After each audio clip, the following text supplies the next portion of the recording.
Bigfoot Discovery Day 5.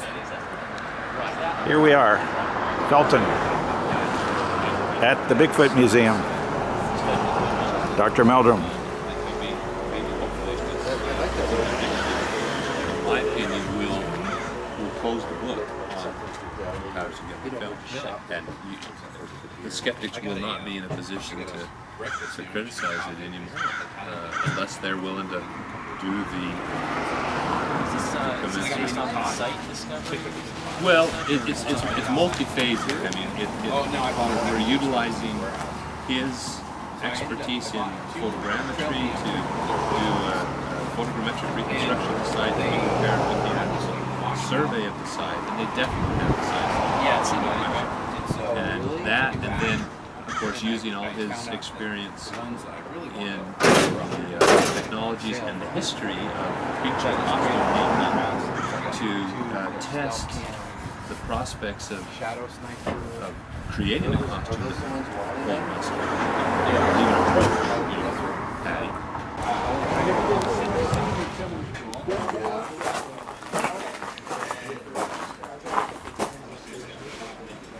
This was all weeded out and bark put down. The new rocks here, especially for today. Oh, bark all over in here too. This looks really good. A lot cleaner. So he's going to handle everything. So we're going to have the best of the oldest evidence, some of the newest stuff. Yeah, so whatever you guys got to do, you gotta cancel. What time's it starting? Between 5:30 and 6. That's when it starts. It's 4 hours long. It goes till 10. Alright, this was right after that. Yeah, the next All Sunday. right. Kathy, see it? Yeah, I saw that. So Bob's around here somewhere.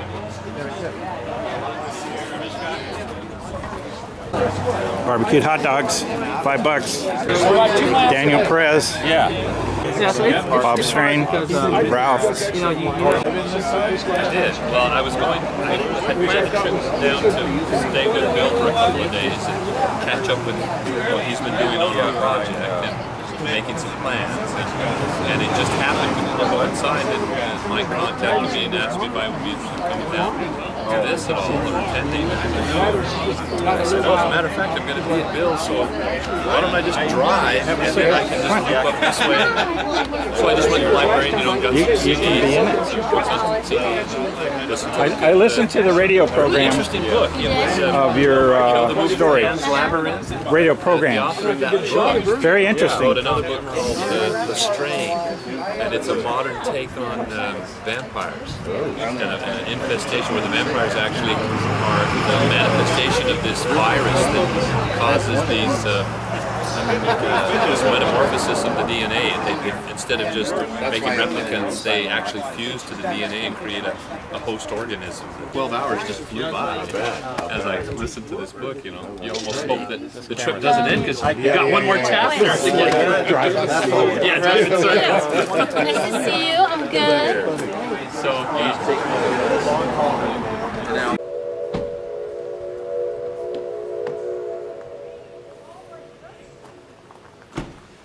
That's the Felton train, steam train.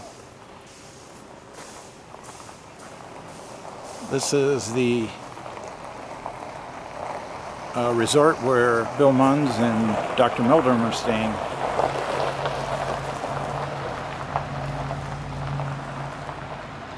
Very nice. Somebody has a very nice boat over here.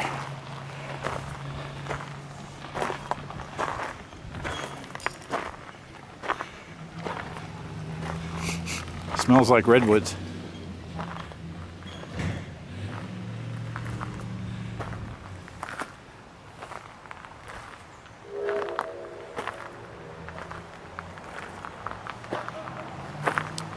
You can take the train from Felton here back into the redwoods, or you can take a second train down to the boardwalk at Santa Cruz.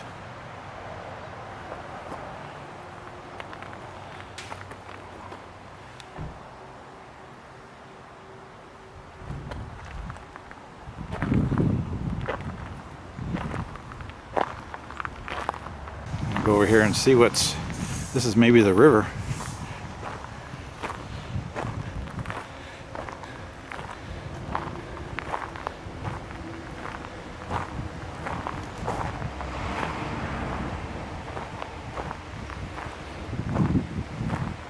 hear water.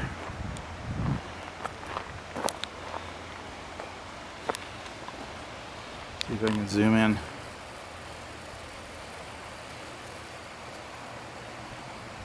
Over there somewhere.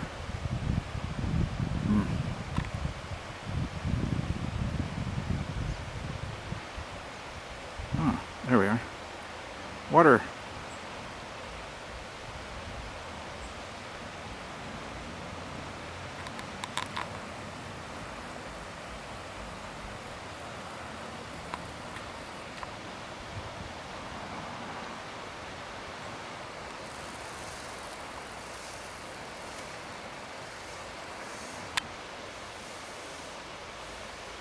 Very nice.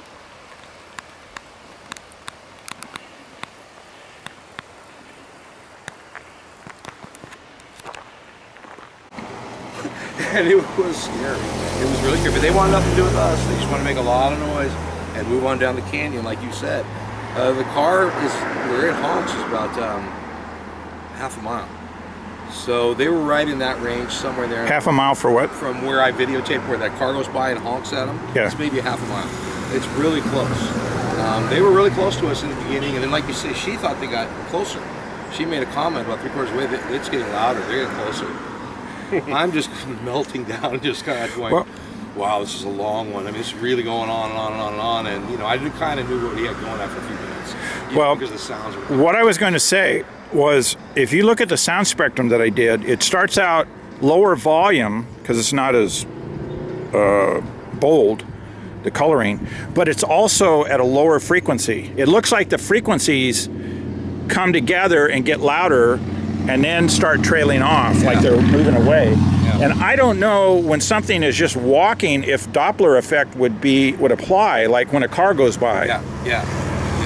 But you can clearly see that in the sound spectrum. You can see it, the frequency change slightly, like 50 hertz. Well, you would be able to tell.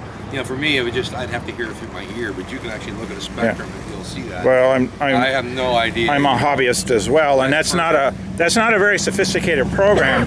That's why I was suggesting that other guy, because he has a he has a real-time program where he can maybe take more data and you can actually hear it and see as the cursor goes by. You're hearing the sounds, but you're also seeing the frequencies that are there. Right. Whereas mine is static. Right. There's a guy from the BFRO who sent me back something too. And he compared it against 5 other real today's lump dust kind of ones. And we'll meet some of the neighbors and we'll do this the right way. Yeah, so I went with him and we rode out back where I could see where the actual worms come from. Because I had no clue. Yeah, I had no clue. I went up to the lake for 4 days after it happened. Now, where do you guys live? Winters, about 2.5 hours away. Okay. Anyway,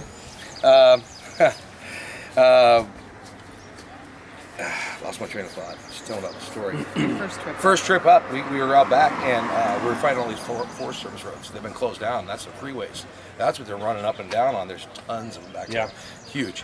And I noticed on one that there had been a freshly dropped tree. It was really big, like 20-footer. And it was fresh green, everything else is dead. Right across this road. I thought, oh, that's unusual.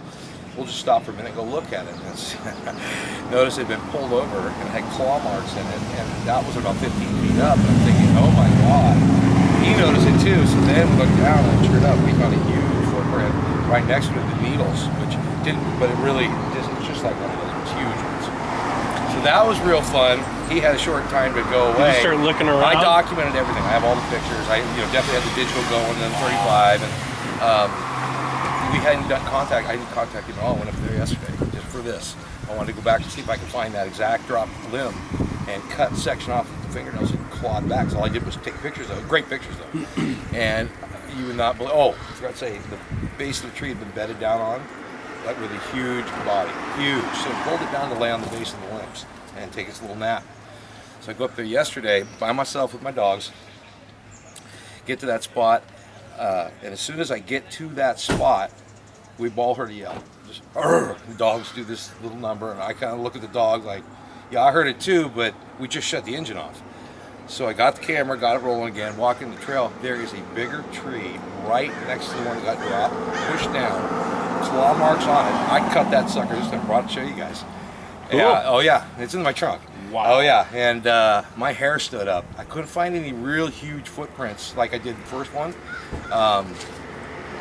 So I looked at that, I walked around, I'm finding more snap trees, just flat out snapped, and very like, wow, fresh green too. Something went in there and went a little bit crazy. It was breaking trees. Documented a few of those, kind of got tired of that, and I left to go up behind where we had ventured around a little bit. I wanted to see some more of the backcountry up to the very peak behind us, and I got to about a mile behind where I just was, and I shut the car off, stepped out of the car, but I didn't step out with my video camera, and the dogs jumped out behind me. I have a little Civic, and I clearly heard a really loud knock, really close to me, like, oh, I'm going to get within 300 yards. Enough that I turned right around, looked right at where it knocked, and about 100 feet to the left went two little things, zip, zip, in between two trees. Look at my goosebumps. Clear as day, I could see him, not like his video. They were actually probably hiding and watching me. Saw me shut the car off, saw the dogs come out, and that knock. And I bet the first guy let out a yell, and that was only about a 30-minute difference where I stopped, saw the first tree, drove on up. As soon as I got out, I heard a really loud knock. I mean, take a bat to a tree, that's what it sounded like. And that was freaky. But seeing those two little move, I thought, oh my God. One's bigger than the other. They went 3 trees, here. I saw them move. Any estimate as to how tall? I couldn't really tell. I honestly, man size, just man size and something about this big. There was 2 of them. And they went right off the backside of the mountain. So all I saw was a 2-tree jump and then off the back, but it was enough to bring the hair up on my neck.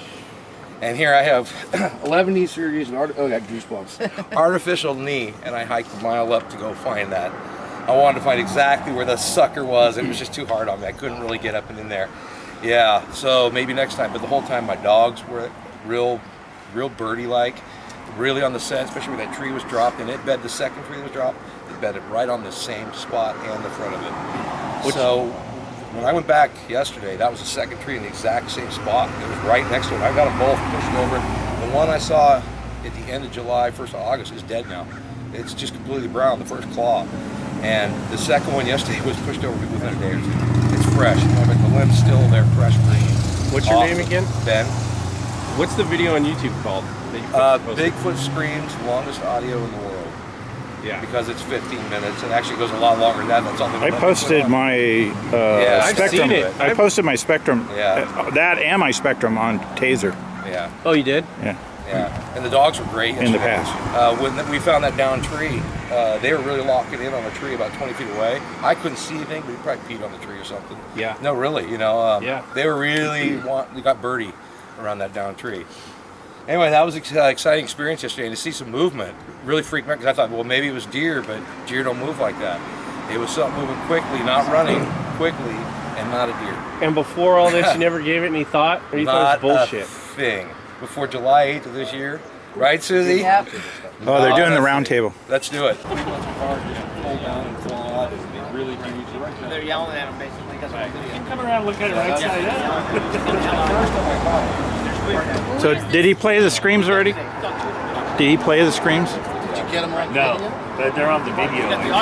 We're waiting. Are we waiting? I don't know if he has them on the computer. He said he did. Oh. It's on YouTube. He thought it was maybe 6 foot. Yeah. Until he got close, huh?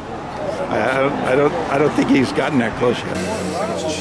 Well, that's when you get somebody over there, and this is where I was standing, and you go from that tree to that tree to that tree. And you can see. Man, yeah, no, you're right. You're right. You can see the trajectory. You're right. You debunked it. That's very good. And it looks like that's even powder right there. Well, then how does a tree get knocked over? So you put a Boom, boom, boom, boom, boom, No, boom. the little magnet would pull. Well, somebody was shooting at it. Something happened. Let me show you the size of the tree. Somebody was shooting. Look down there.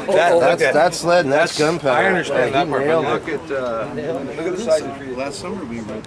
No shotgun takes that. And he signed it. And it's a cop, you know. But you're right. Good debunk on that. Is that a